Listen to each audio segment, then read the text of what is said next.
I live in a world that moves fast, too fast.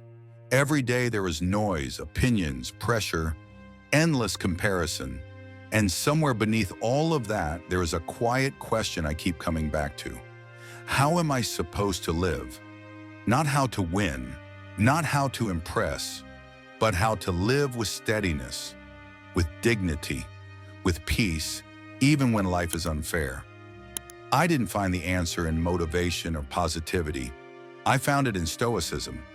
Stoicism is often misunderstood. People think it means shutting down emotions or becoming cold. But that isn't what it taught me at all. Stoicism taught me how to stand upright in the middle of chaos, how to face pain without becoming bitter, how to accept what I cannot control without giving up on myself. More than 2,000 years ago, three men lived very different lives. Their circumstances could not have been more opposite. One ruled the most powerful empire on earth. One lived among wealth, politics, and danger. One was born a slave, with no status, no power, and no freedom. And yet they all arrived at the same truth. Their names were Marcus Aurelius, Seneca, and Epictetus. They didn't write to be famous. They wrote to survive life. And when I read their words today, they still breathe. Because human struggles haven't changed. We still fear loss. We still worry about the future. We still feel anger when we're wronged. We still ache when life doesn't go as planned. Stoicism doesn't promise happiness. It offers something stronger. Clarity. I want to begin with Marcus Aurelius. Marcus Aurelius was an emperor. But more than that, he was a man constantly reminding himself how to be human. He never wanted power. He was quiet by nature, reflective, serious even as a child. While other boys played, Marcus studied philosophy. He trained himself in discipline. He slept on the floor to toughen his mind. Not because he hated comfort, but because he didn't want to depend on it. Power came to him anyway. He became emperor of Rome at a time when the world around him was collapsing. War pressed in from all sides. A devastating plague killed millions. Political betrayal was always near, and in his personal life, loss followed him relentlessly. Many of his children died young. The people he trusted disappointed him. The weight of leadership never left his shoulders. At night, after long days of responsibility, Marcus wrote to himself, not speeches, not laws, private thoughts, reminders, warnings, gentle corrections. Those writings became what we now call meditations. But Marcus never meant them for us. He meant them for himself. What moves me most about Marcus is this. Even as emperor, he never believed he was special.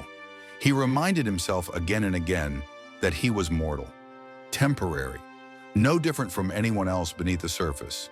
He wrote that everything fades, fame fades, power fades, even memory fades. And instead of depressing him, this gave him clarity. Because if everything passes, then what matters most is how we behave while we're here. Marcus taught me that I don't control what happens. I only control how I meet it. He said that my mind is my last stronghold, that no one can harm me unless I allow their actions to shape my character. This idea changed me.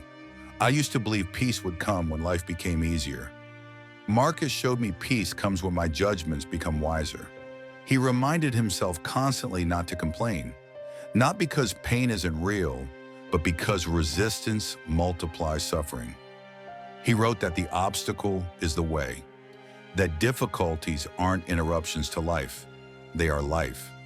When I read that, something inside me softened. Marcus also thought deeply about death, not in fear, in respect. He reminded himself every morning that this day could be his last. And because of that, he tried to act with honesty, with patience, with justice, not tomorrow, now. Marcus believed that virtue was enough, that being good was its own reward. He didn't ask what others thought of him. He asked whether his actions aligned with reason and compassion. And despite everything he carried, he ruled gently. He didn't become cruel. He didn't become arrogant. He became disciplined. When I think of Marcus Aurelius, I don't see a distant emperor. I see a tired human being trying to do the right thing in a world that made it difficult. And that makes his wisdom feel close, because I know that feeling. Seneca lived a life filled with contradiction, and maybe that's why his words feel so human. He was brilliant, eloquent, highly educated. He rose quickly in Roman society, not only as a philosopher, but as a powerful public figure. Seneca had wealth, influence, access to the inner circles of power. And yet, his life was never calm. From early on, Seneca learned how fragile security really is. Political favor could vanish overnight. One rumor could end everything. At one point, he was accused of wrongdoing and sent into exile, stripped of his position, cut off from everything familiar. During that time, Seneca suffered deeply, but he also reflected. When he returned to Rome, he became tutor and advisor to Emperor Nero. At first, there was hope. Nero was young, inexperienced, and Seneca believed he could guide him toward wisdom. But power changes people. As Nero grew more unstable and cruel, Seneca found himself trapped between philosophy and survival. He preached virtue, moderation, and mercy. But he lived inside a system built on fear, and he knew it. What I admire most about Seneca is not that he was perfect, it's that he was honest about his flaws. He never pretended to be above temptation. He admitted that wealth tempted him, that comfort softened him, that fear haunted him. And still, he wrote. He wrote letters not to impress, but to correct himself, to remind himself how easily the mind drifts. Seneca taught me something powerful. Most of our suffering doesn't come from reality, it comes from imagination. We fear things long before they happen. We replay conversations. We create disasters that never arrive. He said that we are more often frightened than hurt. That line stayed with me, because when I look back on my anxieties, so many of them never became real. But they still stole my peace. Seneca believed that time is our most valuable possession. Not money, not status, time. And he warned that we waste it constantly, chasing approval, worrying about opinions, living as if life were endless. He said life isn't short. We just live it poorly. That idea unsettled me, because it means responsibility sits with me. Seneca also wrote deeply about anger.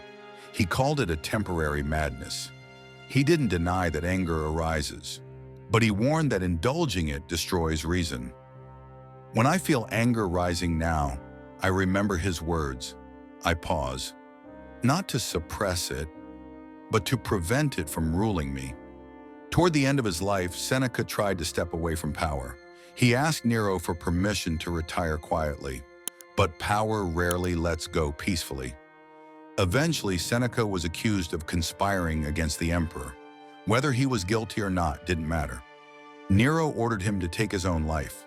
Seneca accepted the order calmly. He spent his final moments speaking with friends, discussing philosophy, offering comfort. Even in death, he practiced what he taught. He met the end without panic, not because he wanted to die, but because he had rehearsed letting go his entire life. Seneca taught me that Stoicism isn't about purity, it's about awareness, about noticing when desire pulls you off course, and gently correcting yourself, not once, but daily. And now I want to tell you about Epictetus. Epictetus was born into slavery. No wealth, no power, no safety. His body was injured by a cruel master, his leg permanently damaged. And yet, Epictetus would become one of the freest minds in history. What makes Epictetus extraordinary is not what he had. It's what he refused to give away. He taught that freedom begins where illusion ends, that the moment I demand life obey my preferences, I become a prisoner. Epictetus didn't sugarcoat reality.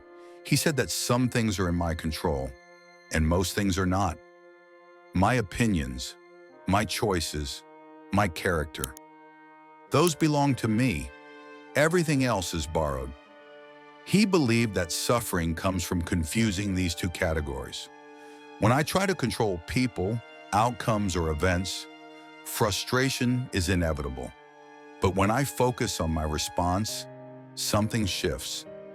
Epictetus taught radical responsibility, not blame, responsibility. He said that no one can harm my character unless I allow it. That insults only hurt if I accept them. That loss only destroys me if I attach my identity to what was lost. This idea is difficult and powerful. Epictetus believed acceptance was not weakness, it was clarity. To accept reality as it is, without resentment, frees energy for what matters. He also believed discipline leads to freedom. That doing whatever I want is not freedom. Wanting wisely is. When my desires are disciplined, I become unshakable. Epictetus owned nothing, and yet he feared nothing. He lost his body's strength, but not his dignity. When I think about Epictetus, I feel grounded, because if freedom was possible for someone with so little control over his life, then it's possible for me too.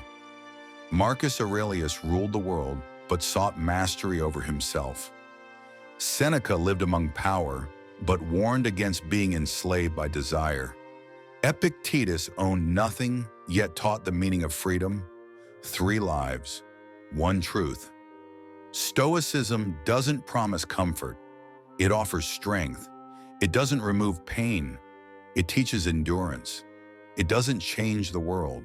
It changes how I meet it. I may not control what happens to me, but I always control how I respond. And in that response, my life is shaped. If these words stayed with you, let them settle. There is no rush. And if you want to keep walking this quiet path of clarity and steadiness, I'll be here. Until next time.